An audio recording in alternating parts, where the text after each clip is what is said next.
OK. OK, c'est bon. Je remets l'enregistrement. Quand vous faites une prestation de service, c'est votre assurance qui va fonctionner. D'accord?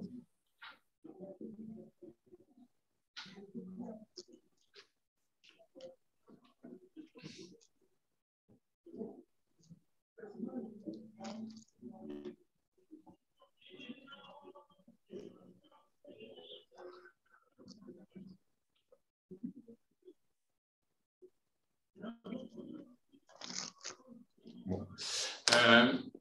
OK. OK. Alors, toujours par rapport aux travailleurs indépendants, alors, il faut bien comprendre la notion d'indépendance. Alors, vous, dans vos métiers, ça ne pose pas trop de problèmes.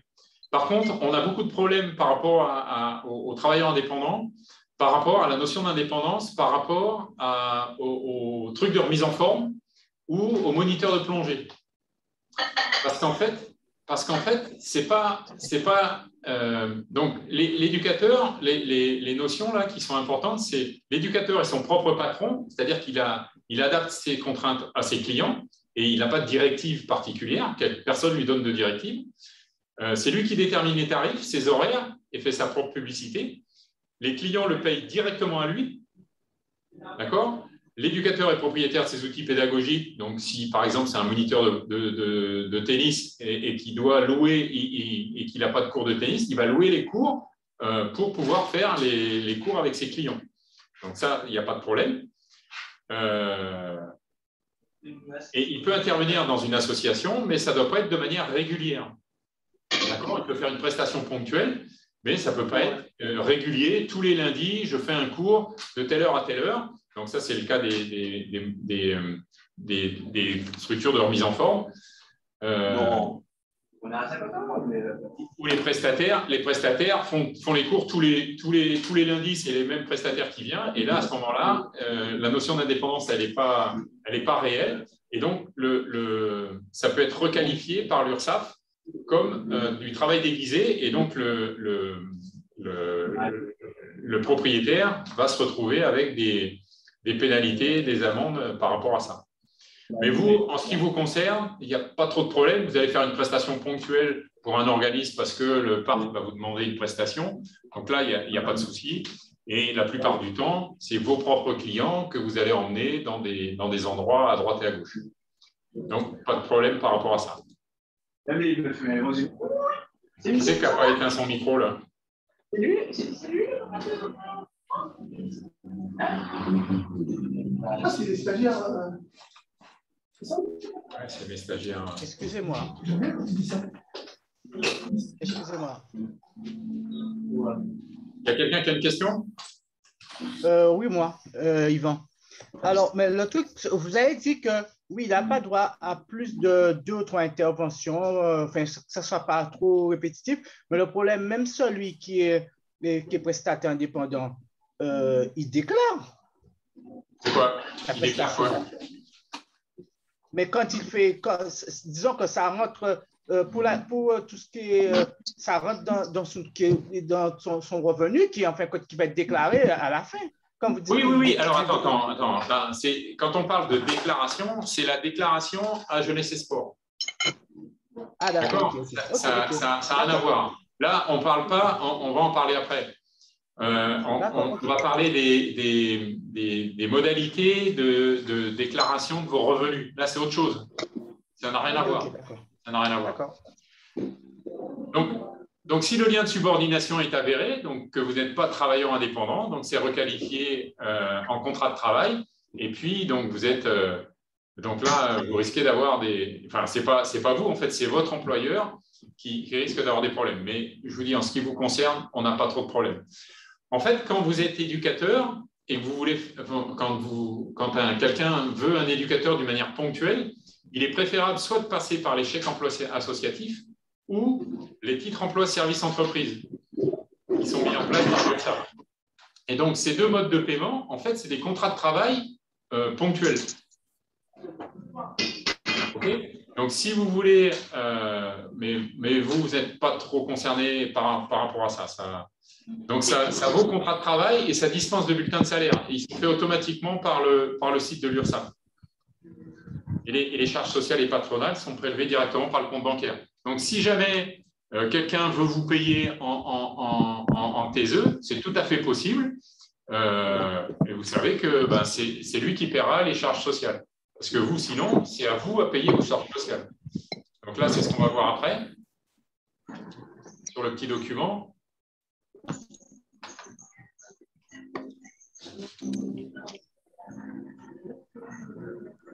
Voilà, le statut.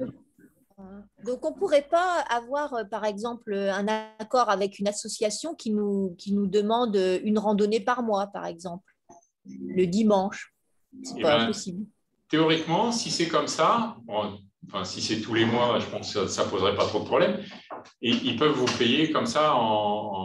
Ils pourraient éventuellement vous salarier en vous payant avec un chèque emploi associatif, si c'est une association. C'est tout à fait possible. Et donc, c'est eux qui paieraient les charges sociales et patronales. Et par contre, ou alors, vous leur faites une facture à chaque fois qu'ils vont vous demander. Si c'est une fois par mois, bon, ça ne doit pas poser de problème. Mais si c'est toutes les semaines, là, l'URSSAF fait la guerre des fois aux associations et ils se retrouvent en redressement parce qu'ils ont employé des gens qui n'auraient pas dû. Alors, 2 statuts pour les prestataires indépendants. Le travailleur indépendant, donc là, vous déclarez directement à l'URSSAF, donc il faut aller au Lamentin, ou en auto-entrepreneur, ça se déclare par Internet. Donc, les deux dispositifs sont soumis aux mêmes obligations sociales et fiscales et de déclaration à la DRAGES, donc il n'y a plus de déclaration chez nous. Donc, vous êtes exonéré des charges sociales pendant 2 ans, c'est la LODEOM ici, d'accord? Donc, quand vous allez créer votre structure, pendant 2 ans, vous ne paierez pas de charges sociales. Par contre, si vous employez des gens, là, vous paierez vos charges salariales et patronales. 2 statuts fiscaux, micro-entreprise, votre chiffre d'affaires est plafonné à 32 000 €, ou la déclaration contrôlée si votre chiffre d'affaires est supérieur à 32 000 € par an. D'accord? Et donc, par rapport à ça, vous avez la possibilité de déclarer vos revenus soit mensuellement, soit trimestriellement, comme vous voulez, et vous payez vos charges au fur et à mesure. Donc, par rapport à ça, il faudra regarder un peu plus dans le détail. Je crois que vous ne pouvez pas déclarer, c'est la comptabilité au réel, les revenus égale le bénéfice. Donc, il faut faire attention. Vous ne pouvez pas déduire des frais de transport ou des frais d'hébergement, des frais de repas et tout ça. Donc, il faut regarder par rapport à ces 2 statuts. Là, je vous avoue que moi, je ne suis pas très compétent dans ce domaine-là, mais ma collègue là, qui s'occupe de l'emploi sportif pourrait vous renseigner par rapport à ça. OK là-dessus? C'est un peu plus clair? Puis là, je pense que Fabrice pourrait vous expliquer un petit peu comment ça fonctionne. Mais je pense qu'à votre niveau, la majorité des accompagnateurs en moyenne montagne sont tous travailleurs indépendants. Je crois qu'il n'y en a qu'un qui n'est pas travailleur indépendant. Enfin, ou salarié, parce qu'il y en a 1 ou 2 qui sont salariés. Il y en a un qui est salarié au parc, et puis un autre qui est salarié, qui était salarié à une boîte d'un tour opérateur. Sinon, tous les autres sont travailleurs indépendants.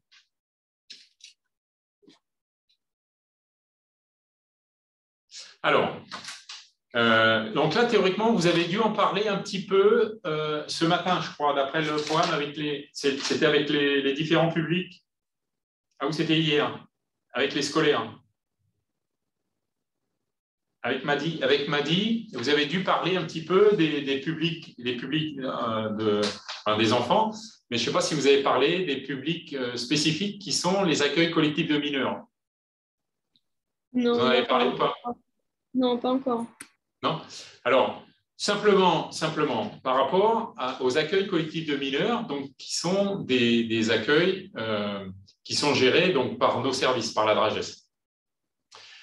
Donc, quand les enfants sont déposés le matin pour des activités et puis restent toute la journée, on appelle ça des accueils collectifs de mineurs.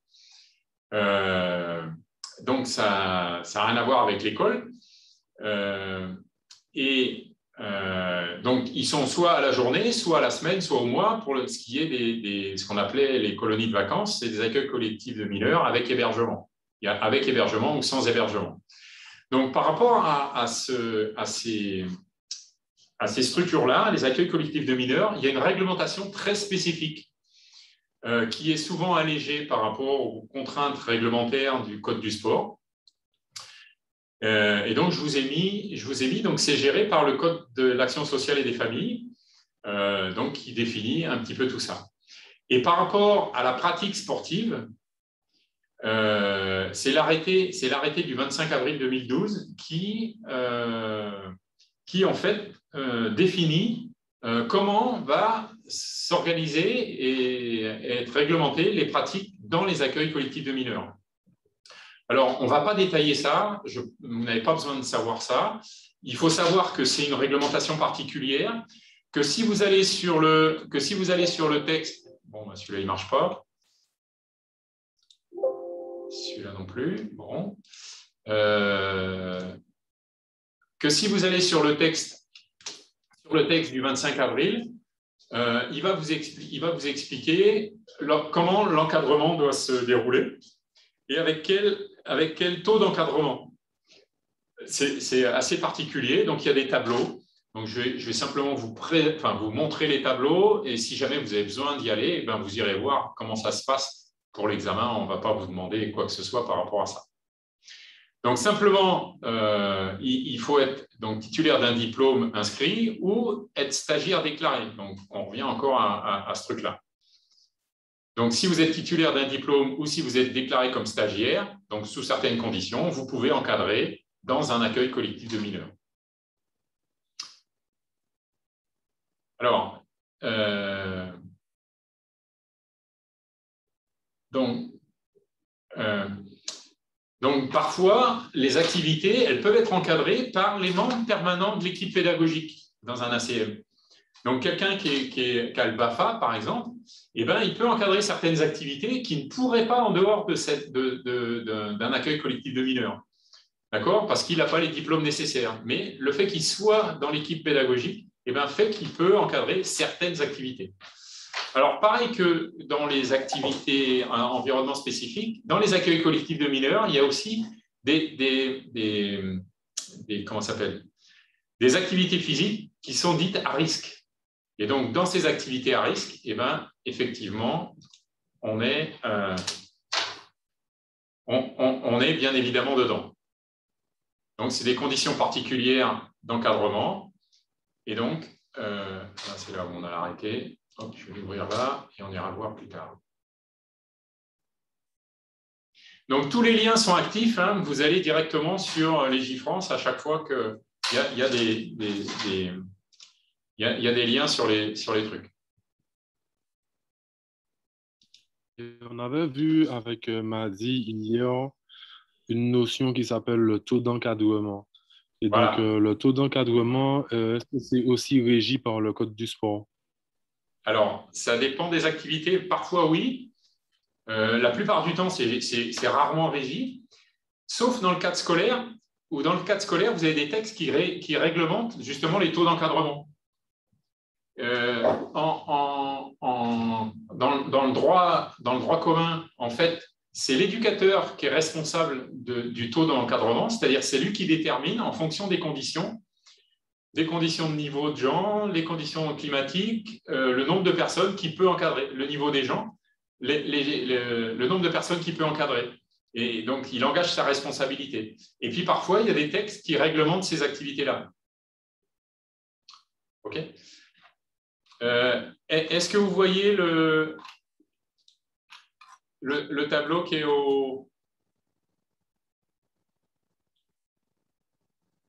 qui est à l'écran?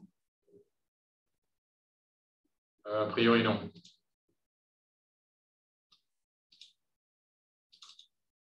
Bon. Les activités réglementées, voilà, c'est toutes ces activités-là. Dans les accueils collectifs de mineurs, il y a toutes ces activités-là. Donc, en ce qui nous concerne, nous, c'est les activités d'alpinisme et d'activités assimilées. Donc, il y a un petit laïus là-dessus, mais a priori, c'est plutôt les activités de haute montagne. Donc, nous, on n'est pas trop considérés par rapport à ça. Et c'est les activités de randonnée. D'accord? Donc, pour les activités de randonnée, on a 2 tableaux qui déterminent comment c'est organisé. Donc, vous voyez, famille d'activités, la randonnée pédestre. Donc, déplacement en moyenne montagne, un temps de marche effectif de 4 heures maxi. Donc, avec un groupe de jeunes, vous ne pouvez pas faire plus de 4 heures. Donc, ça, déjà, ça vous détermine. Vous êtes obligé de rester sur les chemins balisés, non enneigés, facile, sans passage délicat, ni caractère technique. OK? Public concerné, les mineurs. Et donc, le taux d'encadrement, le taux, là, il est pratiqué sans toutefois excéder 12 mineurs. Au maximum, c'est 12. Mais si les conditions ne sont pas requises, il faut en emmener moins. Et puis, donc, les personnes qui peuvent encadrer, c'est donc prévu par l'article là, donc c'est-à-dire quelqu'un qui a un diplôme d'accompagnateur en moyenne montagne du Code du sport, ou une personne majeure faisant partie de l'équipe pédagogique permanente, titulaire d'une qualification reconnue du ministère de la Jeunesse. Donc là, avec un BAFA, sous certaines conditions, ils peuvent encadrer la randonnée. D'accord? Donc, par rapport à la randonnée pédestre, il y a 2 fiches. Il y a une fiche comme ça sur les chemins sentiers balisés non enneigés en moyenne montagne. Et puis, il y a une autre fiche qui est la 13.2 pour le hors-sentier, sur sentier et hors-sentier, en dehors de la période glaciaire et tout ça, les mineurs. Donc là, pour pouvoir encadrer, il faut avoir un diplôme soit fédéral, soit un diplôme d'encadrement. Un BAFA peut encadrer que s'il a un diplôme fédéral d'escalade, de montagne, de randonnée pédestre. Sinon, il ne peut pas encadrer. Donc là, c'est un autre niveau. Mais bon, on ne va pas rentrer dans le détail. Si vous avez besoin un jour d'encadrer en accueil collectif de mineurs, vous irez voir le texte. L'important, c'est de savoir que ça existe. OK? Pareil pour les raquettes à neige. Les raquettes à neige, c'est possible d'encadrer, mais sous certaines conditions. Donc, ceux qui auront le milieu enneigé, il faudra qu'ils se réfèrent à ça. Je ne sais pas s'il y en a parmi vous là. Il faudra que vous référez. Il y a deux tableaux, pareil, pour les raquettes à neige, tout terrain ou un truc un peu particulier. Alors, par rapport à ces règles spécifiques, l'organisateur est soumis aux règles édictées par les autorités administratives, c'est-à-dire que le préfet des départements ou les maires peuvent interdire un certain nombre de choses, et donc il faut respecter ça, bien sûr. Ou le code forestier, ou le code rural, ou l'ONF, ou le parc. Ils peuvent mettre des règlements particuliers qui empêchent les accueils collectifs de mineurs de circuler dans les zones. Donc ça, il faut vous renseigner, bien évidemment, pour savoir quelle réglementation doit s'appliquer, mais a priori, vous la connaissez, elle est rarement différente. Les accueils collectifs de mineurs peuvent rarement faire moins de choses que les autres. Il n'y a pas de problème. Alors, les prestataires de services, donc ça, c'est plus pour les organisateurs d'accueil collectif de mineurs que j'avais fait cette diapo-là. Donc, il ne faudra pas être surpris si, par exemple, un accueil collectif de mineurs va vous demander un certain nombre de renseignements par rapport à ça. Et il va vous demander de signer une convention de prestation de service pour pouvoir faire appel à votre service. D'accord? Donc, voilà, si le prestataire, ça peut être une structure commerciale, une personne physique s'il est travailleur indépendant, donc ce qui serait votre cas, une collectivité ou un établissement d'APS, donc ça, pas de souci. Et donc, pareil, donc le directeur va vérifier votre numéro de SIRET, que vous êtes bien déclaré, que vous avez les qualifications requises, que votre carte professionnelle est bien en cours de validité, que vous avez une assurance, une police d'assurance en cours de validité aussi, et qui couvre les risques par rapport à ça.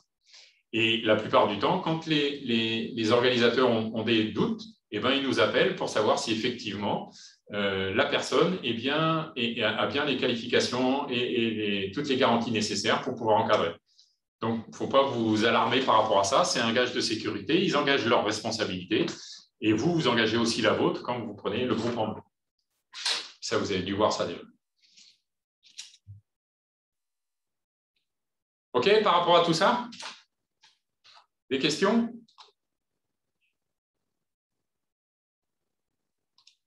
Non, c'est bon pour moi.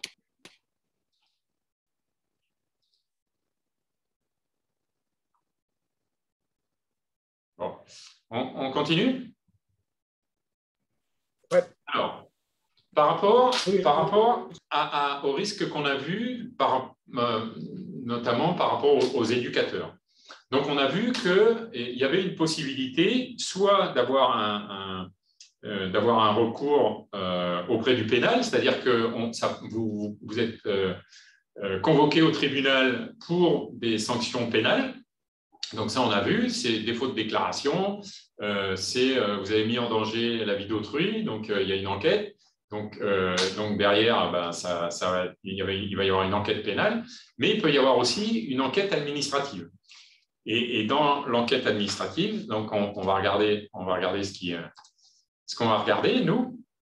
Donc il y a ce qu'on appelle les mesures administratives visent la prévention des usagers en soustrayant l'éducateur du terrain, car son maintien en activité pourrait mettre en danger les pratiquants. Ce n'est pas une sanction vis-à-vis de l'éducateur, c'est en fait, on protège les usagers par un éducateur qui pourrait avoir un comportement non adapté. D'accord ? Ce n'est pas directement une mesure, enfin les mesures de police administrative, ce n'est pas c'est pas des sanctions. Donc il y a deux procédures, une procédure d'interdiction d'exercice, donc provisoire ou définitive, si vraiment il y a un gros problème. Donc pour les éducateurs qui sont diplômés. Et pour les éducateurs qui travaillent sans diplôme, c'est une injonction de cesser d'exercer. Donc bon, c'est deux procédures différentes qui sont un petit peu différentes, mais le résultat il est à peu près le même, mais la procédure est différente. Et donc la procédure pénale, si par exemple on s'aperçoit qu'un éducateur est dangereux, eh ben, on transmet le dossier au procureur de la République qui, lui, prendra les mesures qu'il jugera nécessaires. Il fera une enquête au pénal, confiera ça à la gendarmerie souvent. Et puis, voilà, et derrière, vous serez convoqué pour prendre une sanction pénale vis-à-vis d'un comportement qui serait jugé inadapté.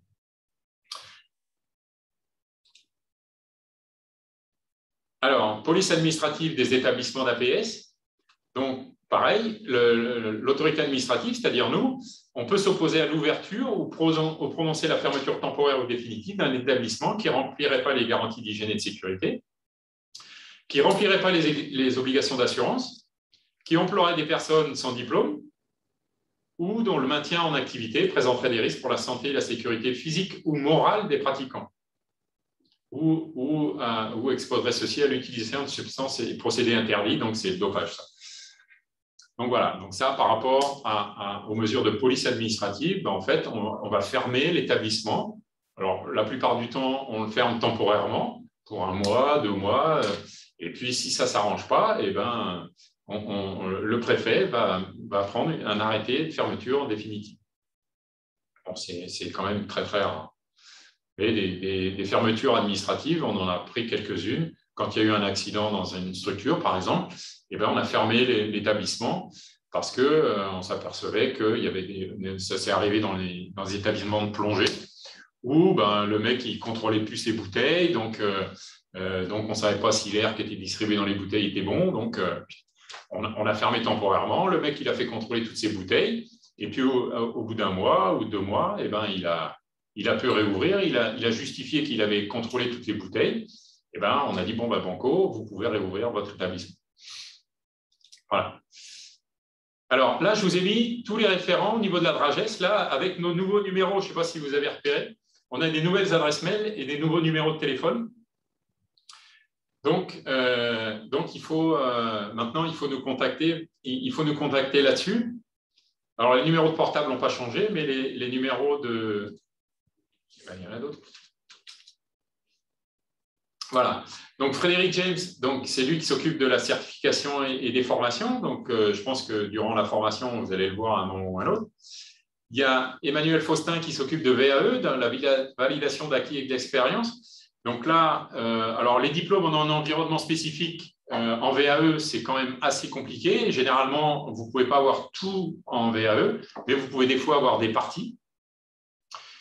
Et puis, donc, tout ce qui est emploi sportif, donc, voir avec ma collègue Véronique Flamand, donc, qui s'occupe de l'emploi sportif ici, donc, avec ces nouvelles coordonnées.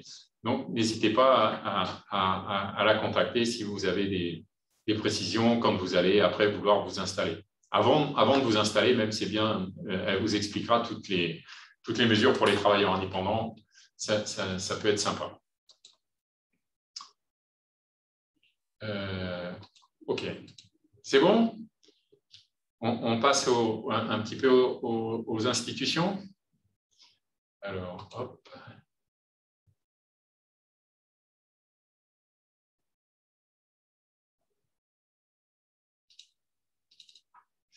Alors, est-ce que vous avez, est-ce que vous les avez, ces documents? Vous avez réussi à les récupérer depuis tout à l'heure? Oui. Oui. Alors, ça, c'est le document initial, donc qui date de 93. D'accord? Et voilà, et ça, c'est le mien. Alors, oui, il met comme ça, lui.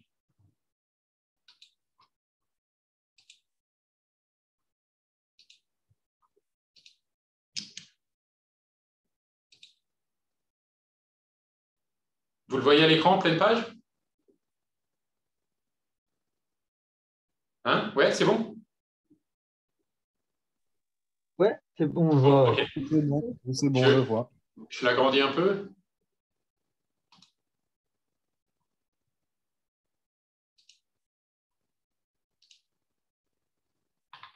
OK. Ouais, si on le déroule comme ça devrait aller. Alors, par rapport à ce document-là, donc c'est un document que j'ai annoté parce qu'il me paraissait assez bien fait et ça permettait de partir d'une base. Je pensais que vous aviez déjà au départ, mais a priori, c'était peut-être pas le cas. Bon, mais c'est pas grave.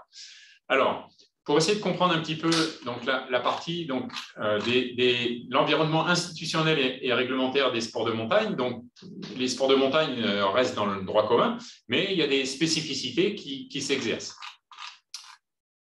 Alors, par rapport à ça, donc, voilà, donc, les structures administratives et l'organisation fonctionnelle et partenaires, donc, il y a les collectivités territoriales, que sont donc, les conseils régionaux, enfin, les conseils régionaux, les conseils départementaux, maintenant, ça s'appelle, j'ai oublié de le changer, les communautés de communes ou les communes ou municipalités. Donc, ça, c'est les collectivités territoriales qui interviennent au niveau des sports. Au niveau des services de l'État, donc maintenant, on est ministère de l'Éducation nationale, de la jeunesse et des sports. D'accord? On n'est plus ministère des sports à part entière. Donc, on a un ministre de l'Éducation nationale, de la jeunesse et des sports et un ministre délégué auprès du ministre de la jeunesse et des sports, qui est un ministre des sports. Donc, voilà, bon, c'est un peu compliqué, enfin, c'est comme ça. Donc, les services de l'État qui interviennent au niveau du sport, donc le ministère de l'écologie, et puis la gendarmerie de montagne, on va voir. Donc, je suppose que vous en avez parlé ce matin, c'est ça? Les secours en montagne? Non, c'était hier après-midi. Hier après-midi, ah oui, milieu montagnard, d'accord. Donc voilà, donc moi je ne vais pas beaucoup vous parler de ça, mais voilà, c'est raccroché là-dessus. Et puis le secteur privé, donc les fédérations sportives, ligues et comités, le mouvement olympique, les syndicats, les acteurs du tourisme. Et donc ça, c'est pareil, je crois que c'est demain le tourisme. Ouais, les acteurs du tourisme, c'est demain. Et puis voilà, donc on parlera brièvement de ça. Et puis j'ai demandé à Fabrice Doloir d'intervenir sur les syndicats, puisqu'il est plus à même à vous parler de ça que moi-même. Donc je vais essayer d'aller assez vite. Donc j'ai essayé de toutes les modifications que j'ai faites par rapport au document initial, je vous les ai mis en vert. Comme ça vous permet d'y voir un peu clair. Mais le document, il est relativement bien fait et assez synthétique. Et c'est vraiment, ça vous suffit largement tout ce qu'il peut y avoir là-dedans. Donc, comme je vous disais, je crois que je vous ai fait un truc jusqu'à la page 9. À partir de la page 9, il n'y a plus rien de changer, mais c'est pas, on a vu la plupart du truc avant. Alors, le ministère de l'Éducation nationale, jeunesse et des sports. Donc là, sur la partie du service chargé des sports, donc le code du sport dit que les activités physiques et sportives constituent un élément important à l'éducation, à la culture, à l'intégration de la vie sociale. Donc ça, c'est le code du sport, d'accord, c'est dans la loi. Et contribue notamment à la lutte de l'échec scolaire, à la réduction des inégalités sociales et culturelles, ainsi qu'à la santé. Donc ça n'a pas changé, c'est toujours le même texte. Donc, les grands axes de la politique du ministère, le rayonnement international avec le haut niveau, d'accord, et les compétitions de haut niveau. Le sport pour tous avec les publics cibles handicapés, les jeunes scolarisés, les publics de quartier, la pratique féminine. Donc ça change pas spécialement. Le développement de l'enseignement sportif avec la formation des éducateurs, la certification surtout, parce que la formation, on s'en occupe plus beaucoup. Et puis, l'aide financière à l'emploi. Donc ça existe toujours, donc pour les structures qui veulent employer. Et puis, donc, la protection des usagers. Donc là, c'est la partie régalienne. Donc, c'est justement ce qu'on a vu précédemment. La police administrative des APS, le suivi médical, la lutte contre le dopage, tout ça, ça fait partie des missions du ministère chargé des sports. Alors, tous les chiffres sont complètement faux. Donc ça, je les ai parmi, ça n'a aucune importance. On va pas travailler là-dessus. Les moyens du ministère, donc il y a une administration centrale, donc c'est le ministère en temps normal, et puis à l'échelon régional, donc on a les DRAGES, et puis à l'échelon départemental, on a les DJSCS. Nous ici, on n'a qu'une seule DRAGES qui remplit les missions des missions régionales, enfin qui sont dédiées au régional et au département. Et puis donc les établissements nationaux, donc c'est l'école nationale du ski et de l'alpinisme, l'ENSA. Enfin, en ce qui nous concerne, après, il y a l'école nationale de voile et des sports nautiques à Quiberon. Il y a l'école d'équitation au Cadre Noir à Angers. Enfin, bon, il y a tout un tas d'écoles. Celle qui nous importe, et j'ai fait un petit paragraphe là-dessus, sur l'ENSA, donc, qui gère justement les professions des métiers de la montagne. Et puis les CREPS, donc, qui sont les centres de formation. Donc, c'est à l'échelon régional. Normalement, dans chaque région, il doit y avoir un CREPS. Nous, ici, on n'a pas de CREPS. Aux Antilles, il n'y a que le CREPS Antilles qui est basé à Pointe-à-Pitre. Donc, les moyens financiers. Donc, avant, on avait des moyens financiers qui étaient gérés par le CNDS. Donc, ça n'existe plus depuis 2 ans. Maintenant, c'est géré par l'ANS. C'est l'Agence nationale du sport qui gère directement les fonds et c'est les fédérations qui font les demandes auprès de l'ANS. D'accord ? Ça transite par les fédérations, ça ne transite pratiquement plus par nous, sauf certains budgets sur les équipements qui transitent encore ici. Sinon, tout le reste, c'est géré par les fédérations.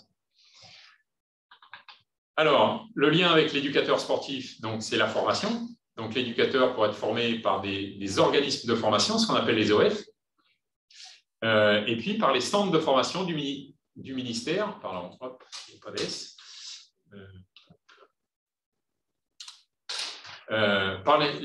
par les centres de formation du ministère des Sports, donc c'est les CREPS et les écoles nationales.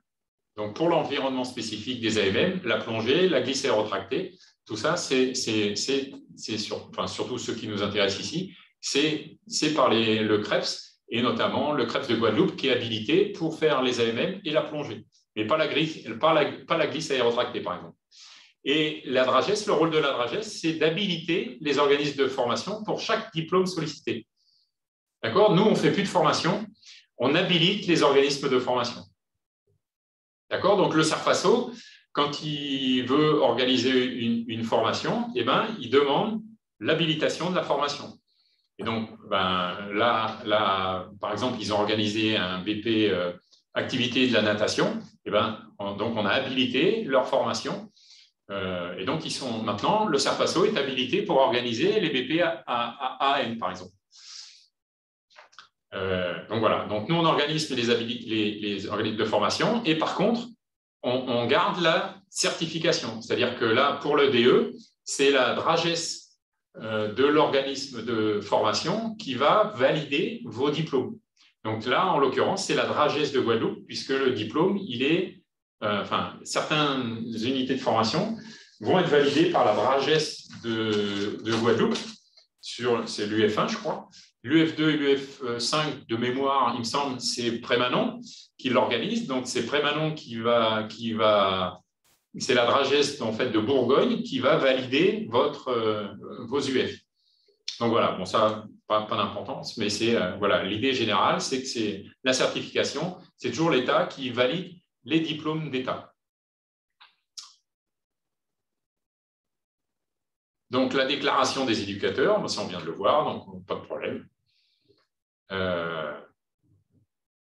Et puis donc les contrôles des éducateurs ou même des établissements d'APS. Donc on organise nous des contrôles des structures pour voir si justement on va vérifier les diplômes, la sécurité des installations, la qualité des activités proposées, si les personnes ont bien les bons diplômes pour pouvoir encadrer les activités qui sont proposées.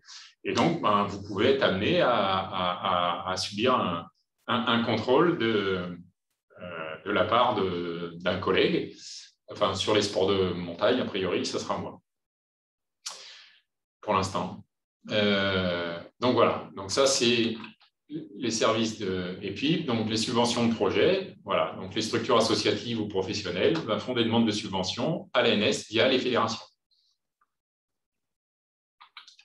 OK.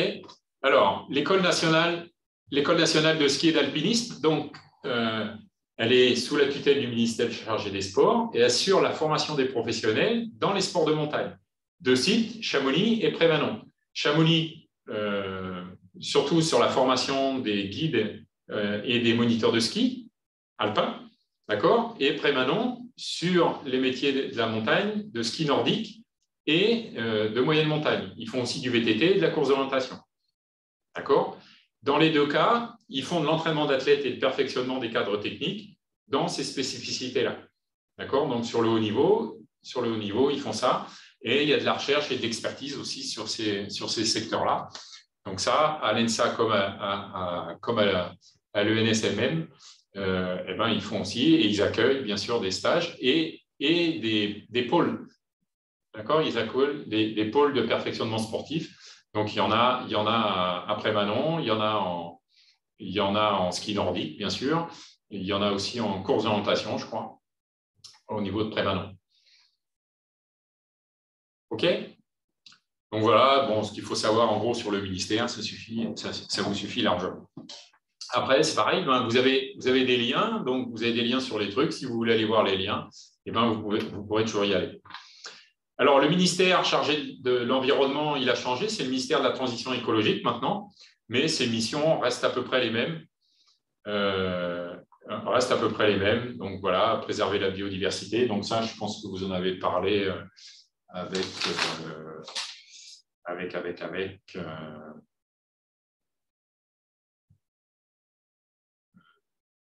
ce matin, non?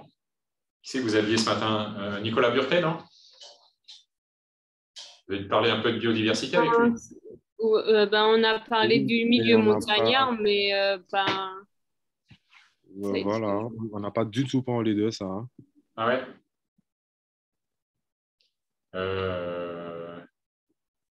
Bon, en fait, tout ce qui est respect des espaces naturels et tout ça, c'est pas du tout géré par nous, c'est géré par le ministère de la Transition écologique. Donc voilà, si vous avez une autorisation à demander pour aller sur un site, sur des sites particuliers ou des choses comme ça, c'est eux qui gèrent ça, ou c'est carrément l'espace protégé qui détermine ces obligations par rapport à ça. Donc voilà. Donc là, c'est les agents de l'ONF, par exemple, qui peuvent vous contrôler sur un sentier, savoir si vous êtes bien sur le sentier. Ils ont tout à fait le droit de vous regarder. Si vous êtes hors sentier, de vous dire, voilà, ici c'est une zone protégée, vous n'avez pas le droit d'être hors sentier. Veuillez respecter la réglementation. Et ça, c'est l'ONF qui peut vous contraindre à respecter la réglementation par rapport au site. Et puis, donc, en tant que professionnel, vous pouvez être, par rapport aux espaces protégés, par exemple, si le parc organise une réflexion sur les sentiers au sein du parc, les accompagnateurs en moyenne montagne seront sollicités pour amener leur expertise. Donc voilà, ça fait partie de votre job. Et puis, bien sûr, la sensibilisation envers le public sur l'observation du terrain, ça aussi, c'est aussi votre domaine. Gendarmerie de montagne, PGHM, PGM, alors me demandez pas la différence, j'en ai aucune idée. Donc ça, j'espère qu'on vous en a parlé hier. Oui, oui. La différence entre HM, c'est haute montagne, et M, c'est montagne. PHM, c'est montagne. Donc là, PGHM, ça va être les Alpes. Peloton de gendarmerie haute montagne et peloton de gendarmerie de montagne. Ouais, donc ça doit être dans les Alpes. Et ça, c'est dans les autres massifs. Il me semble, oui, c'est ce qu'il avait dit. Il me semble que c'est ça. PGHM, c'est dans les Alpes, ça c'est sûr. D'accord. Donc là, eux, c'est des ressources d'information pour vous. C'est eux qui organisent les secours. Donc, dans les Alpes, c'est eux qui organisent les secours. Donc, il faut surtout être bien avec eux. Et puis, parfois, ils sont membres de jury d'examen. Donc, ceux qui ont été passés l'examen en métropole, là, en septembre, là, je pense qu'ils ont, dans le jury, il va y avoir des membres du PGHM. Parce que je sais qu'ils sont dans les membres de jury. Alors, après, il y a des organismes de réflexion et de concertation de la montagne. Voilà, il y en a deux principaux. Alors, je vous ai fait un petit laïus là-dessus. C'est pareil, il y a un lien si vous voulez aller voir exactement là-dessus. Alors, c'est des lieux privilégiés pour l'avenir des territoires de montagne, sur des politiques à mettre en œuvre et leur modernité. Alors, généralement, c'est le Conseil national de la montagne. Il y a toutes les régions qui sont répertoriées. Donc, il y a 80 membres. Donc, vous voyez, c'est une usine à gaz. Donc, ne me demandez pas combien de fois ils se sont réunis et ce qu'ils font. Il y a des commissions. Donc, je suppose qu'ils travaillent là-dessus. Donc, ils apportent leur concours à l'élaboration, suivi d'objectifs à politique nationale en faveur de la montagne, veille à la cohérence des politiques locales dans les massifs, des travaux de prospective, d'observation, d'évaluation. Bon, voilà, il faut savoir que ça existe. Il y a un Conseil national de la montagne. Et puis, il y a un Conseil supérieur des sports de la montagne. Donc là, c'est une commission la commission de la formation et de l'emploi, un avis sur les relatives à l'enseignement, l'encadrement, l'animation, l'emploi dans la montagne.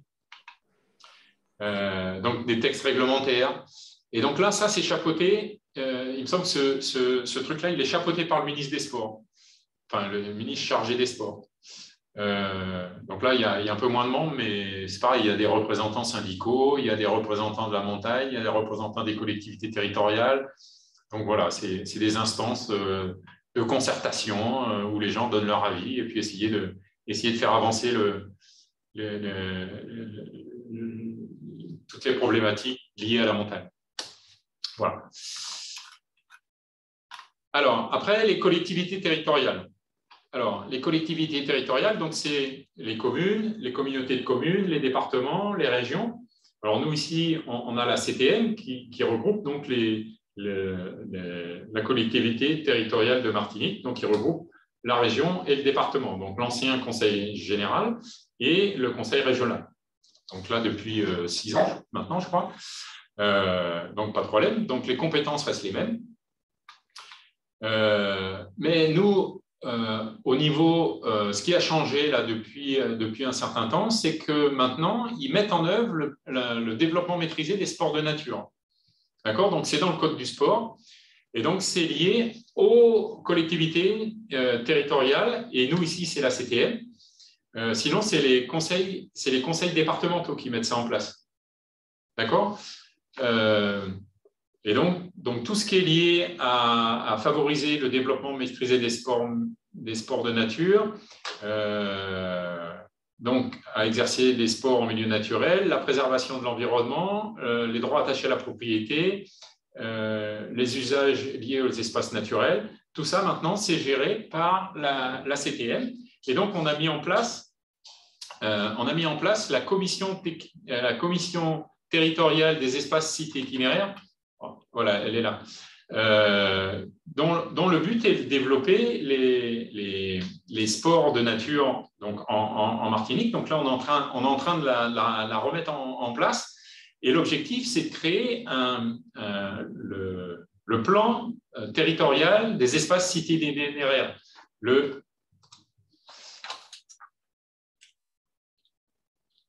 PTESI. Merde. Ça ne marche pas.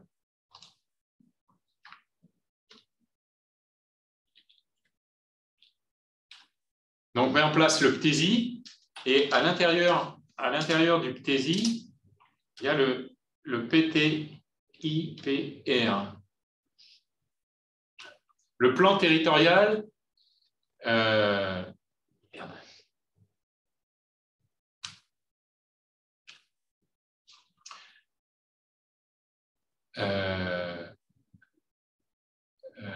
des itinéraires et parcours de randonnée. Donc là, tout ce qui est randonnée pédestre, c'est dans le PTIPR. Et donc, tous les sentiers balisés, sécurisés, ils sont dans ce PTIPR.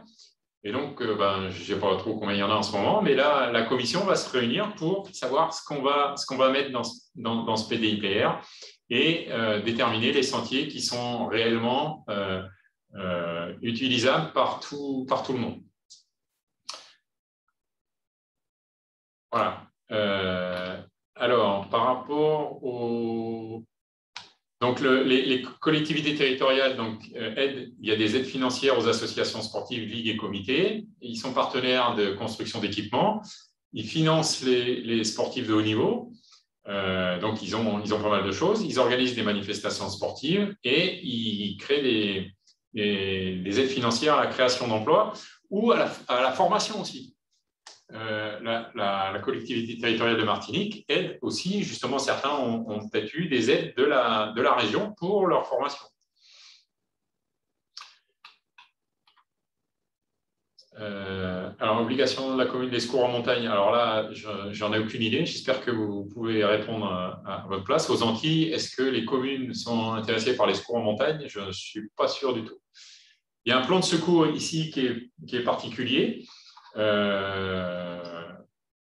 Qui est notamment un peu spécifique. On a fait un plan de secours pour le canyon, qui est un peu spécifique, mais pour l'instant, les communes, je ne suis pas sûr qu'elles soient complètement faire rembourser les frais de secours et tout ça. Je ne suis pas sûr ici que ça fonctionne comme ça. Alors, le secteur privé, l'organisation du sport fédéral. Alors, au niveau du sport, donc je suppose que ça vous savez un peu, le sport et les fédérations sportives donc, sont des associations qui ont pour l'objet l'organisation des pratiques d'une ou plusieurs disciplines sportives. Donc en France, ça marche comme ça. Elles exercent leur activité en toute indépendance. Alors, en toute indépendance, c'est un peu vrai et pas vrai. C'est-à-dire que le ministère va délivrer des labels en fonction de pour certaines fédérations, si elles respectent un certain nombre de choses, et en fonction de ça, ça va leur donner des droits supplémentaires. Donc, il y a des fédérations qu'on appelle des fédérations agréées. Donc, l'agrément est donné par le ministère des Sports aux fédérations qui participent à une mission de service public. D'accord ?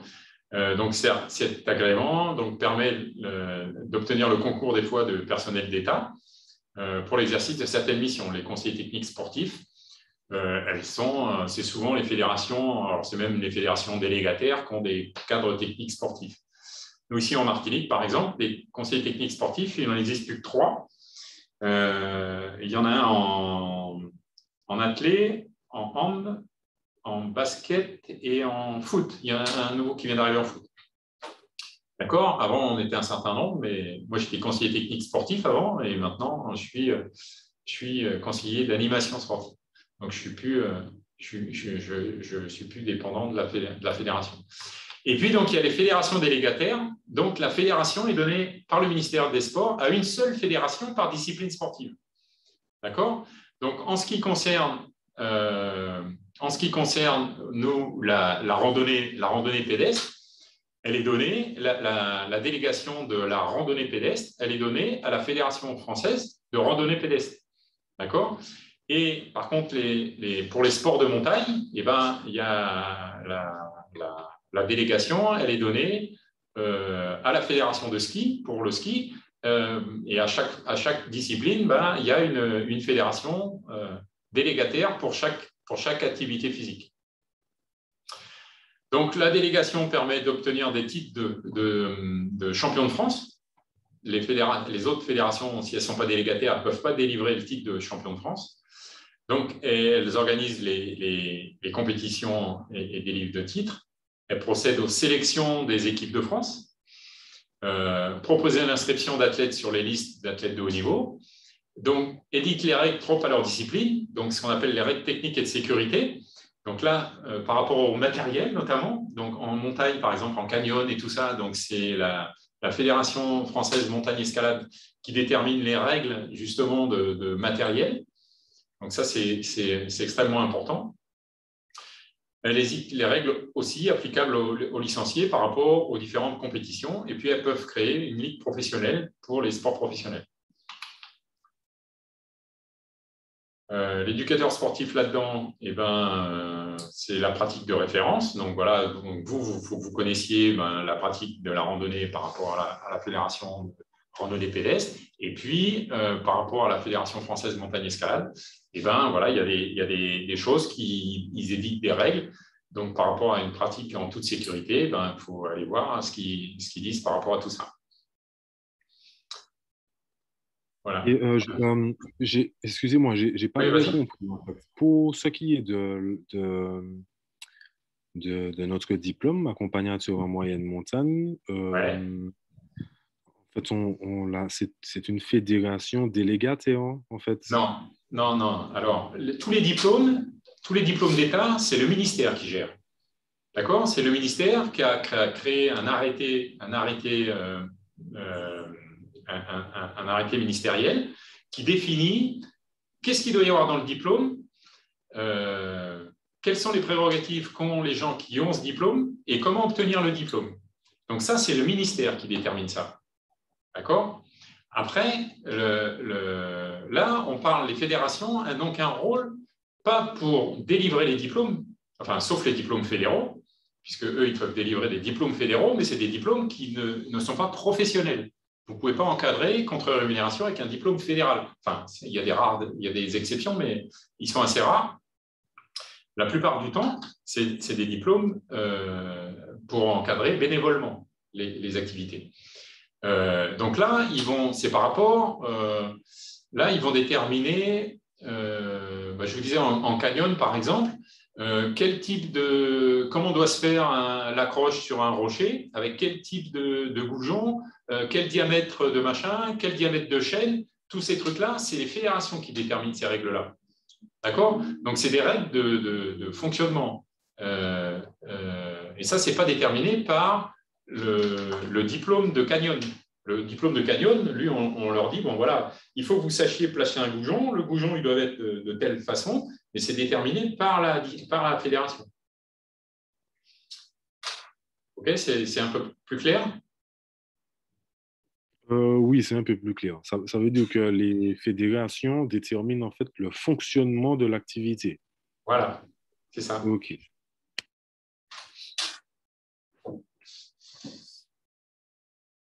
Et puis, ils essayent de développer l'activité, surtout. Leur projet, c'est de développer leur activité. Et donc, d'utiliser les diplômés pour aider au développement de l'activité. Donc, c'est pour ça qu'ils sont source aussi ils sont source comment ça s'appelle, d'emploi.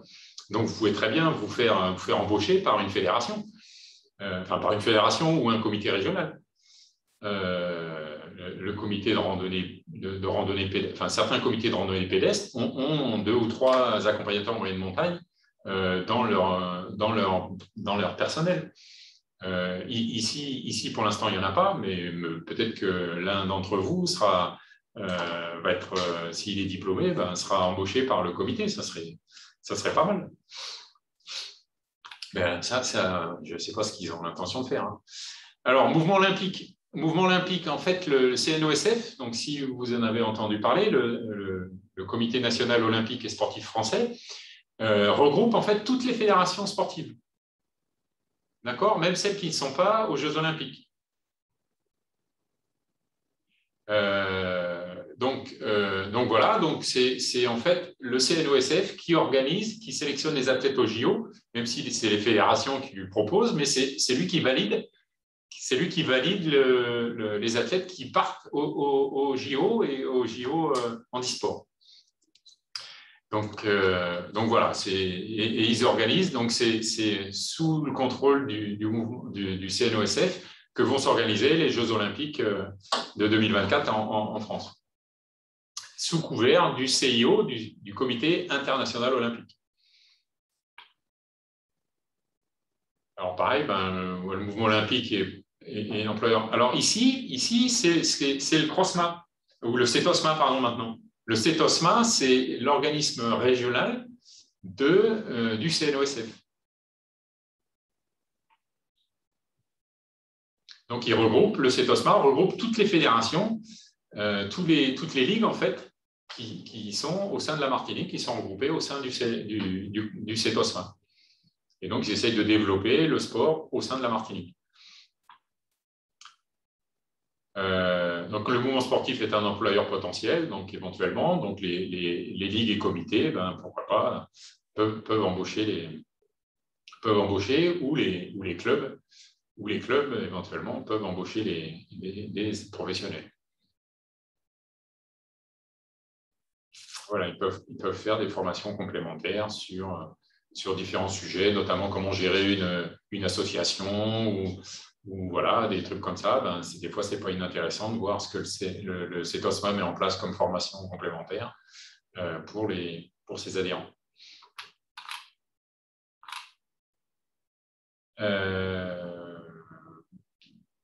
OK, alors je vais passer un peu là.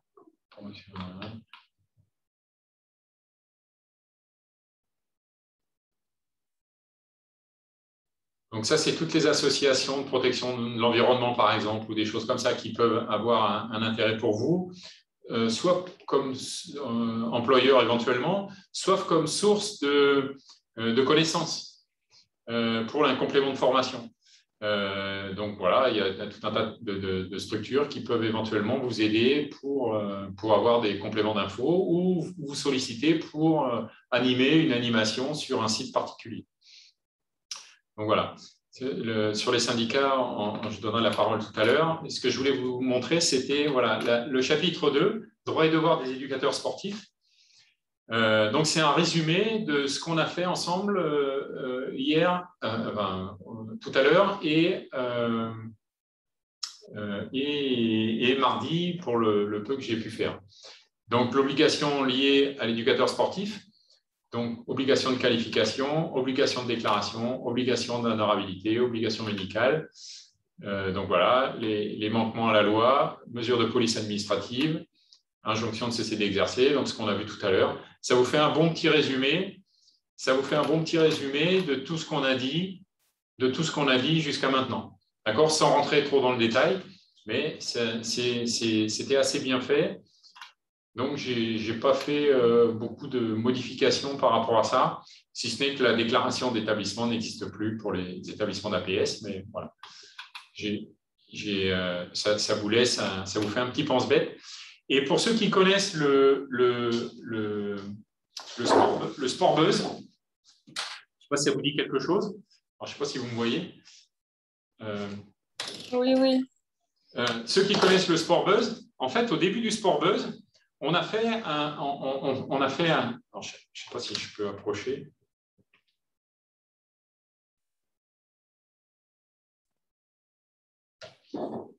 On a fait des parties sur la réglementation. Et donc, c'est un résumé aussi de ça sur la réglementation sportive. Donc, on a fait la réglementation des établissements d'APS, donc un petit pense-bête sur les éducateurs. Un petit pense-bête sur les obligations des prestataires indépendants,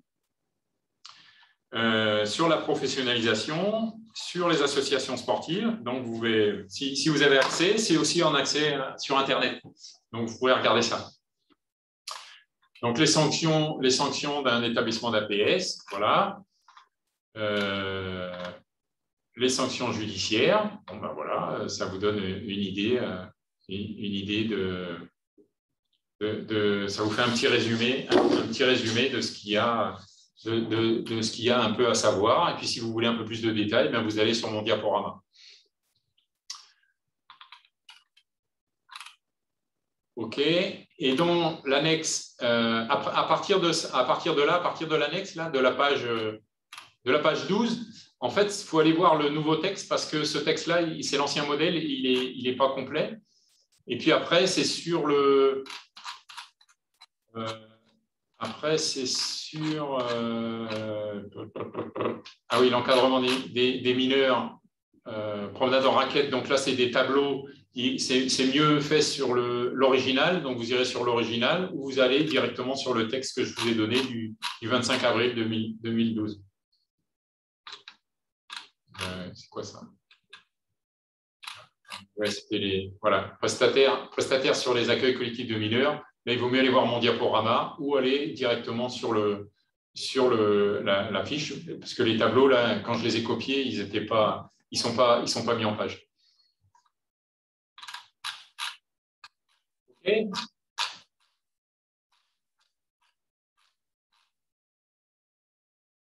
OK, donc là, vous avez un bon petit résumé des choses à savoir et après, allez sur mon diaporama pour si vous avez un doute sur ce qui est dit là-dessus. J'ai essayé de vous mettre des liens quand c'était possible directement sur les liens sur le code du sport pour aller lire les articles. Mais bon, il y a un résumé les résumés là-dessus sont suffisants par rapport à ce que vous avez besoin de savoir pour votre UF. OK? Des questions? J'ai été quand même un peu rapide. Hein. Je vous avoue que le cours, là, il n'est pas fait pour être fait en 1h30. Ouais, on s'est accroché, C'est vrai. Donc maintenant, il va falloir le digérer. Donc j'ai eu Jean-Pierre ce matin donc, qui m'a dit que votre certification, donc a priori, ne devrait pas se faire demain, après-midi. Non, ça a été reculé parce qu'en fait, on lui a dit ce matin que normalement, la formation, c'était 35 heures plus les 3 heures d'examen et que là, on est déjà à 30 heures de formation, dont les 3 heures d'examen. Donc, du coup, il a reculé et vendredi après-midi, on a... Vous avez des cours. OK.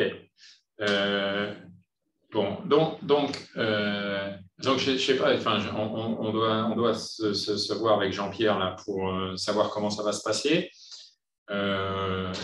Donc, par rapport à tout ce qu'il y a là, donc il va falloir l'ingurgiter. Je ne sais pas si c'est des nouvelles connaissances, si vous avez appris plein de trucs ou si c'est des choses que vous connaissiez déjà. J'espère que vous en connaissiez un certain nombre. Donc, Jean-Pierre a dû vous expliquer comment les modalités de l'examen. Bon, ben voilà. Et puis, les jours d'examen donc, risquent d'être décalés après votre UF fin. Donc, on va en discuter. Et puis, de toute manière, c'est la Dragesse de Guadeloupe qui va vous certifier par rapport à cette UF de formation commune. Et puis, l'UF1, ça se fait en cours de formation, je crois. Donc, si Fabrice est là, s'il peut intervenir sur les syndicats, s'il est toujours là. Oui, je suis toujours là. Bon, super. Mais écoute, si tu es toujours là, je te propose d'intervenir sur les syndicats puis sur les domaines sur lesquels tu veux intervenir. Il n'y a pas de souci. Est-ce que tu as un support? Non, les supports, ils peuvent les trouver de manière, je vais les leur donner, donc ce n'est pas un problème. Je vais les mettre dans le chat. Bon, donc pour l'instant, je laisse ça. Je laisse juste ma diapo là-dessus et puis tu prends la main là-dessus et puis tu leur expliques, ça. OK, écoute, la parole est à toi pour 10 minutes ou un quart d'heure, je sais pas comme tu veux. Puis après, s'ils ont des questions, on répondra aux questions. Il n'y a pas de souci, fais comme ça. Alors, je reviens ici. Bon, bien, ça va être comme secouer montagne. On ne va pas faire de la lecture.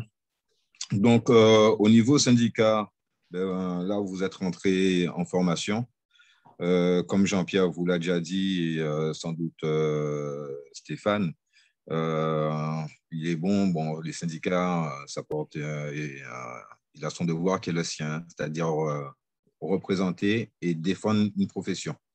Donc là, effectivement, pour pouvoir progresser, vous allez devoir avoir votre propre RCP en qualité de stagiaire, en tout cas votre propre couverture. Donc, vous avez le choix. Aujourd'hui, en France, au niveau des accompagnateurs montagne, il existe 3 syndicats. Donc, vous avez l'UNAM. Alors, là, si je peux faire sur ça, voilà, je vous envoie ça.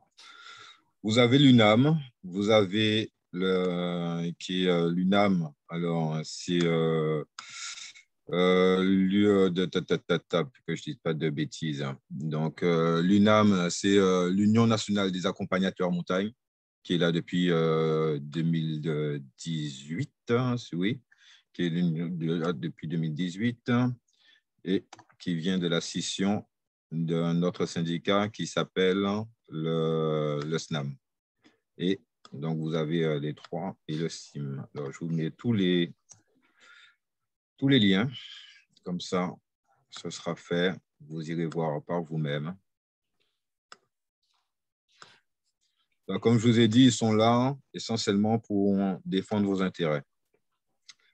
Défendre vos intérêts, défendre défendre vos intérêts si vous avez demain un problème, que ce soit avec vos clients, un prestataire ou n'importe qui. Mais au-delà de ça, défendre les intérêts de la profession. Donc là, vous vous intéressez vous passez à la formation, vous voulez en faire votre métier. Vous constatez par vous-même qu'aujourd'hui, on en parlait la dernière fois, où le mal du numérique, où tout le monde veut faire le buzz, mais tout le monde veut faire le buzz, mais tout le monde veut vivre aussi de la randonnée. On va faire son petit job, on va emmener des gens, on va leur dire, bon, OK, ça coûte tant. Mais vous, demain, vous aurez un diplôme d'État pour lequel vous payez actuellement. Hein. Vous voyez le coût d'une formation. La plupart de ces gens-là qu'on appelle les jobbers, hein, eux ne payent pas. Donc, là où ils vont proposer une randonnée à 1 euro, 2 euros, 5 euros, décemment, vous ne pourrez pas proposer des randonnées à ce prix-là. En tout cas, vous allez tenir un moment, mais vous ne tiendrez pas sur le long terme. Mais justement, le syndicat, il est là pour ça. Il est là justement pour faire en sorte que c'est le syndicat qui va saisir la DRAGES, qui va saisir surtout la DRAGES, parce que c'est elle qui est chargée de contrôler, même si ce n'est pas tout le temps évident. Donc ça, c'est le style d'action syndicale. C'est le style d'action aussi pour faire, en fonction des territoires, faire reconnaître certains plans, comme le plan montagne. Si vous regardez de manière assez simple, vous pouvez prendre n'importe quel département. Aujourd'hui, il n'y a aucun préfet qui est pris sur lui pour définir une zone montagne. Proprement dit, ou en ayant une zone montagne, ça réglemente vraiment votre activité, ça vous permet d'avoir une chasse gardée. Donc là, c'est un combat syndical. Et ça, c'est le combat syndical, que ce soit de l'UNAM, du SIM ou du SNAM. Donc là, moi, je ne veux pas faire l'apologie de mon syndicat. Hein. Vous allez voir par vous-même. Et je vous invite vraiment à lire ce que tout un chacun propose, tant au niveau des services et que aussi de l'assurance. Quand vous regardez vraiment ce qui est proposé, parce que le prix peut être attractif d'un syndicat à l'autre, mais regardez, pensez vraiment, et Taya Bonotaya l'a si bien dit tout à l'heure, il y a une question de responsabilité et surtout au-delà de la responsabilité, de prise en charge.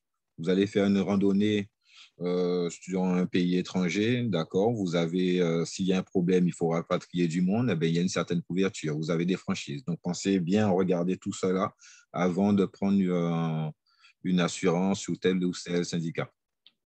Donc, en matière de de syndicats, la plupart hein, adhèrent aussi pour ceux qui vont à l'étranger. C'est ce qu'on appelle l'UIMILA, l'Union internationale, que je ne dise pas de bêtises aussi. Alors, c'est l'Union des associations internationales d'accompagnateurs en montagne. Donc là, je vous montre un petit truc. Le symbole, ça ressemble à ça. Vous voyez tous? Non, moi, je ne vois pas le symbole là, hein. Je vois la diapo. Ah, tu ne vois pas la diapo? Non, regarde mon… regarde la visio. Regarde la vidéo. Tu veux que j'enlève le… Tu veux que j'enlève… Attends, j'enlève le partage. Attends, j'enlève le partage. Ok, c'est bon, j'ai vu. Non, mais comme ça, il faut le mettre en grand écran et ce sera mieux. C'est bon? Ouais, oui, c'est bon. Vous avez tous vu? D'accord. Donc ça, oui. Il faut épingler Fabrice, comme ça il va apparaître en premier sur le… Ouais. Sur la Ouais, mais vision. là, il a vu, donc c'est bon, nickel. Je vous remontre à nouveau. C'est un truc comme ça. Donc ça, c'est très bien lorsqu'on va à l'étranger. Et je vous dirais à l'étranger, surtout lorsqu'on va sur les pays limitrophes de la France, hein, en Europe. Pas forcément intéressant pour ceux qui sont sur les DOM, puisque UMILA a du mal à reconnaître l'option que vous aurez, hein, c'est-à-dire tropicale équatoriale. Nous faisons, alors moi je vous montre mon petit truc qu'on m'a remis quand je me suis inscrit au début, mais ça ne fonctionne pas pour nous, c'est-à-dire qu'on n'est pas reconnu. Normalement, c'est un site, je n'ai même pas le droit de… Je l'ai, mais je n'ai pas le droit de le porter. D'accord? Tout simplement parce que ce logo est réservé uniquement pour les gens qui ont l'option neige. Donc ça aussi, c'est un combat syndical que l'on mène et que vous aurez à mener si vous vous intéressez un petit peu à votre profession un peu plus largement et au-delà des structures que vous allez monter, ce qui est dans votre intérêt, dans l'intérêt de toute la profession et qu'importe le syndicat que vous aurez choisi. Donc là, généralement, quand vous vous adhérez à un syndicat qui fait partie de l'UMILA, c'est une cotisation qui est automatiquement faite. Et donc voilà, le travail a été fait sur certains syndicats pour pouvoir retirer cette cotisation inutile pour ceux qui ont l'option tropicale équatoriale. Donc voilà, mais il faut savoir que si demain, vous voulez aller faire des randonnées, que vous partez sur l'Hexagone, vous voulez faire un tour en Espagne, en Italie ou ailleurs, cette option peut être utile. Donc voilà, donc là, comme je dis, hein, moi, c'est ce que je vais vous dire sur le syndicat. Si vous avez des questions au niveau syndicat et autres, je suis à votre écoute. Oui, moi, j'aurais aimé juste avoir des petites informations sur, même si je sais qu'on a déjà vu ça, mais comme je vois qu'il y a du temps à perdre, je n'ai pas encore Non, c'est jamais du temps à perdre. Et, j'aurais bien aimé ça, enfin, si vous pouvez juste nous donner des petites informations sur la responsabilité civile professionnelle, sur ça, et puis après, c'est bon pour moi. Alors, Fabrice, je me permets parce qu'après, il va falloir que je… Simplement, on a vraiment un métier qui est particulier, une activité professionnelle qui est à risque.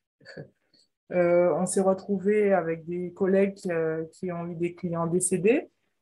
On s'est retrouvé avec des collègues qui ont eu des clients pas décédés, mais qui ont porté assistance et qui derrière se sont retrouvés en difficulté par rapport à l'assistance qu'ils ont portée.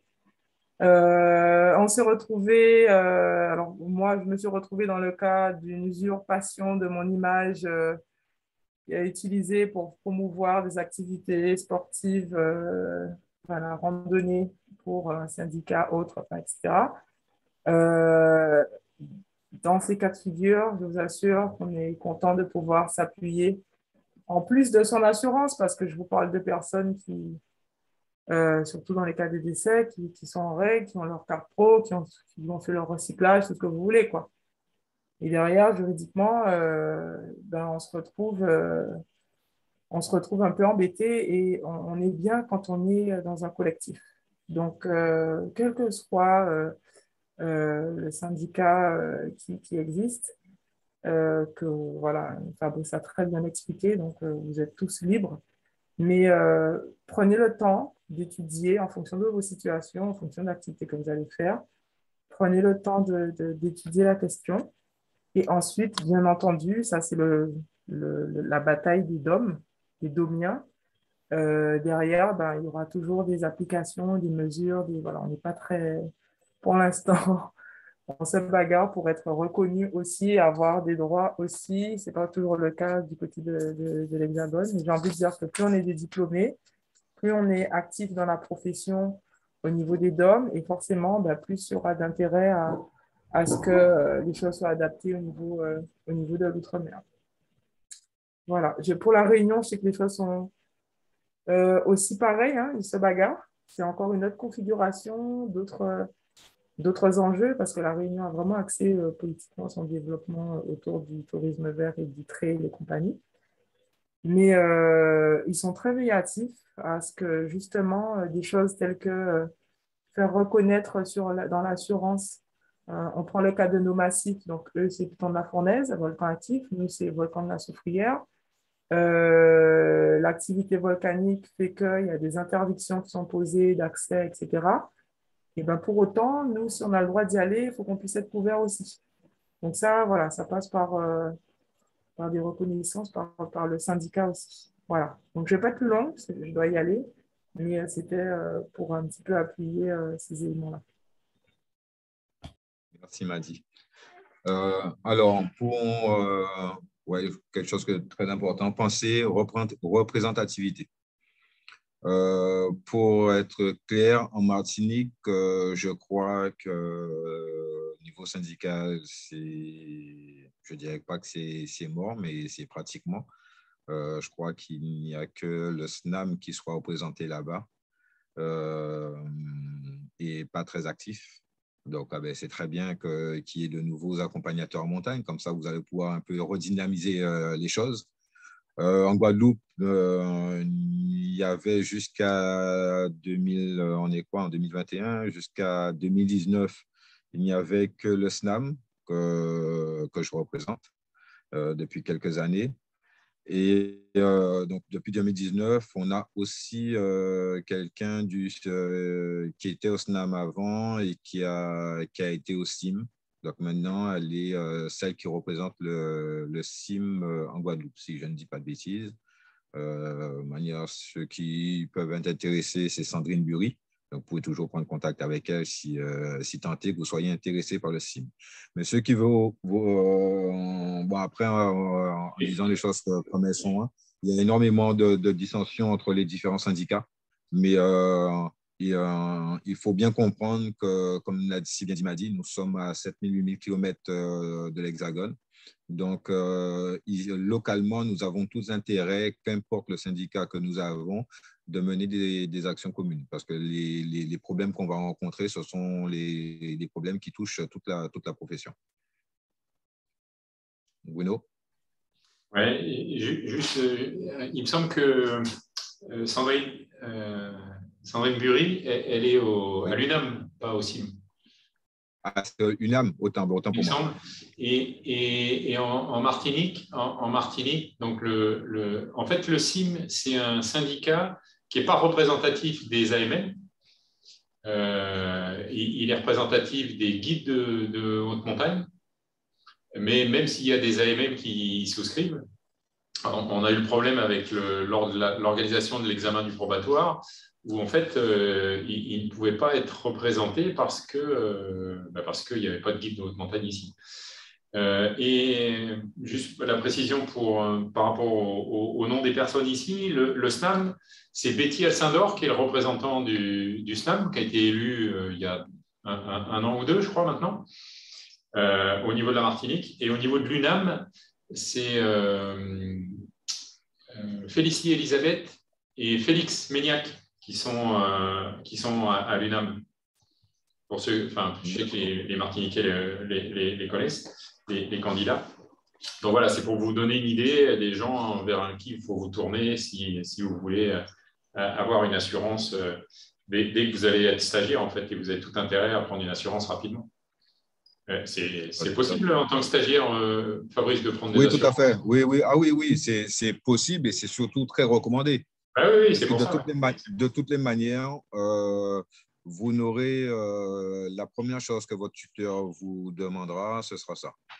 Parce que si vous devez sortir avec lui, il doit vous confier des groupes, forcément, si vous n'êtes pas couvert, ça ne va pas le faire du tout. Sauf que théoriquement, si c'est une randonnée qui est dans le cadre du tuteur, c'est l'assurance du tuteur qui doit fonctionner. Parce qu'il doit assurer les encadrants qu'il a sous sa responsabilité. Alors, il C'est pas une assure prestation de service? Non, oui, oui, tout à fait. Il assure les encadrants qu'il a sous sa responsabilité, mais au niveau personnel, le stagiaire ou il vaut mieux qu'il en ait, mais... un truc doit avoir sa propre assurance. Donc, voilà.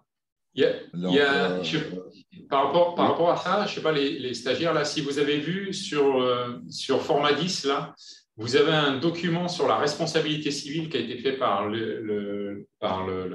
Prémanon, qui est très, très bien fait. Je ne sais pas si vous l'avez vu, comment il s'appelle, Jean-Pierre vous l'a donné. Allez le chercher, c'est assez bien fichu. Oui, Sam? Ouais, j'ai une petite question. En fait, voilà, je fais partie d'une association qui est affiliée FFA et affiliée FFR. On a une association. FFRP. FFRP, oui. FFR, c'est le rugby. C'est le rugby, oui, c'est bien ça. Je voudrais savoir, en fait, si je peux utiliser l'assurance civile qu'ils ont souscrit. Si tu interviens pour eux, c'est leur assurance qui va fonctionner. Mais si tu travailles en dehors de l'association, c'est-à-dire que tu travailles avec des membres qui ne sont pas membres de l'association, ce n'est pas leur assurance qui va fonctionner. Forcément, ce sera la tienne. D'accord.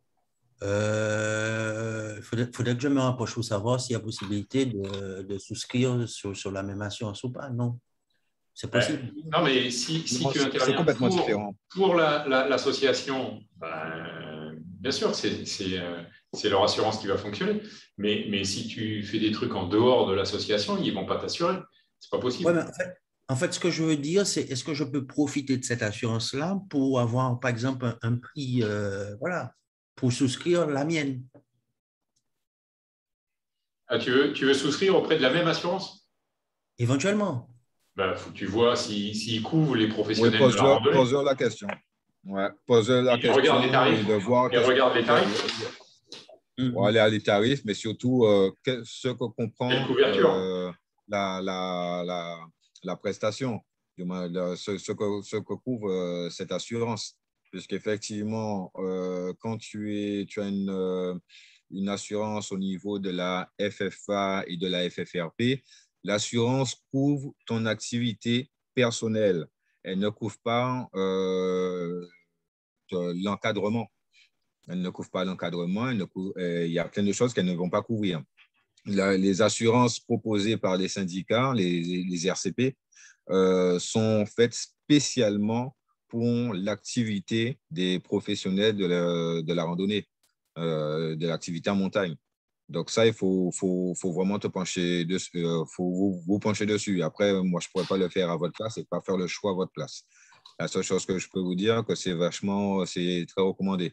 Et pour rebondir sur une des questions qu'il y a eu tout à l'heure, qu'est-ce qu'étaient les RCP? Les RCP, c'est la responsabilité civile professionnelle. Donc, vous allez encadrer demain un groupe.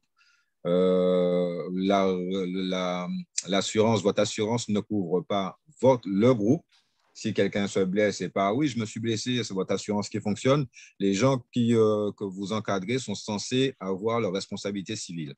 Par contre, vous, si vous faites une randonnée et que vous cassez, on va dire, le matériel de quelqu'un ou autre, ça fonctionne.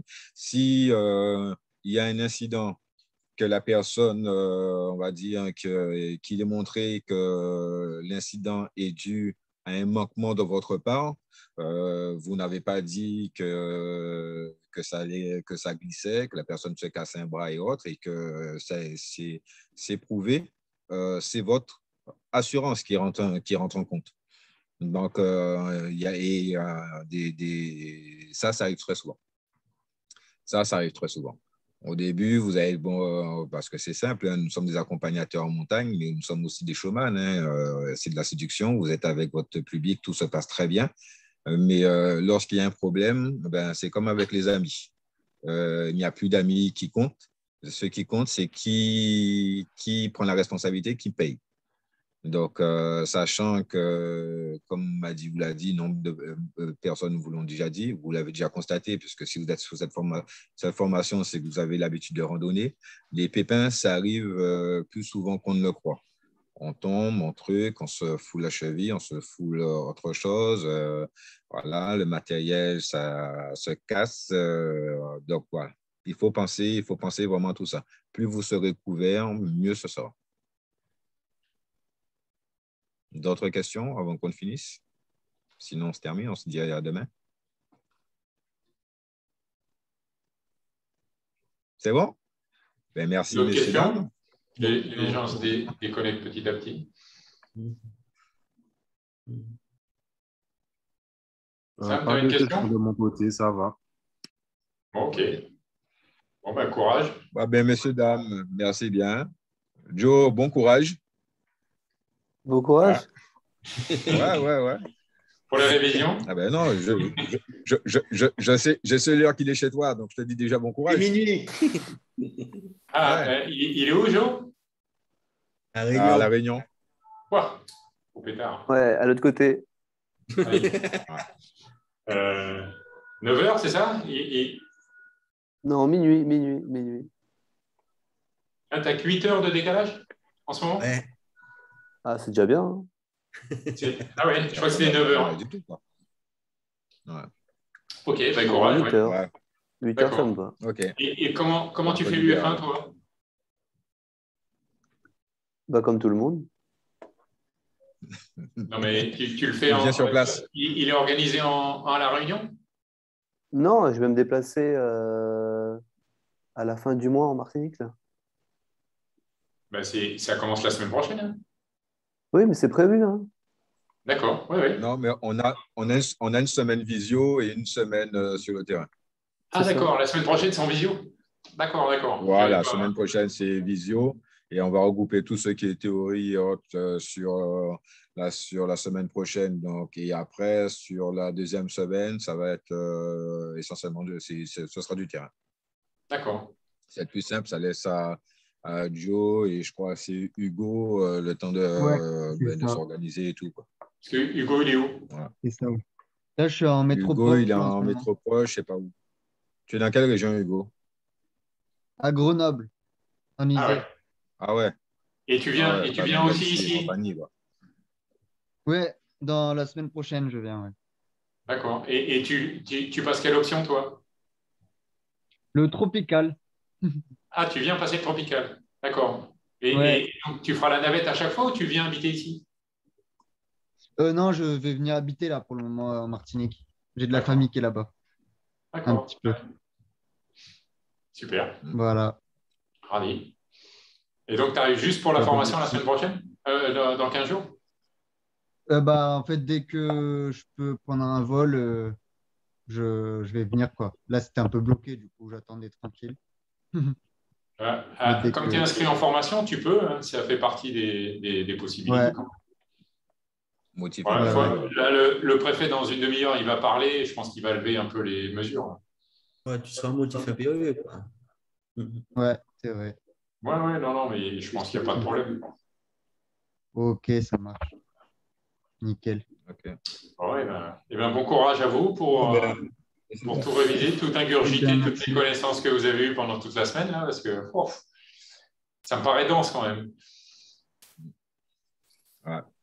Et pendant que je pense, j'ai entendu Jean-Pierre dire que demain après-midi, on allait répondre à nombre de vos questions. Essayez de les préparer, vos questions. Ouais, et puis les envoyer, c'est quand même plus simple des fois aussi. Des Ouais, fois, il y a aussi, si vous pouvez il les y a des envoyer, petites c'est bien, mais préparations à si, faire pour voilà, répondre, c'est mieux. ça va Enfin, vous si vous avez permettre, des c'est questions, simple, mais si vous avez des questions par rapport à ce que j'ai pu dire, le mieux, c'est de me les envoyer par mail, parce que moi, je ne vois pas les infos sur le groupe, je ne suis pas connecté, j'y arrive pas. Et donc, il faut me les envoyer par mail sur n'importe quelle adresse, ça n'a pas d'importance. Sur JSCS ou AC Martinique, je reçois les deux. Et puis, soit demain après-midi, je ne suis pas forcément très disponible, plutôt en fin d'après-midi, mais éventuellement, je pourrais répondre ou je vous répondrai par mail. Je répondrai à l'ensemble du groupe. OK. S'il n'y a plus de questions, bon courage à vous. Mélanie, non? Non, je confirmais, je disais OK, tout simplement. Bien reçu. Très bien. Bon allez, courage. merci, messieurs, dames. À demain. À demain. À demain. À demain.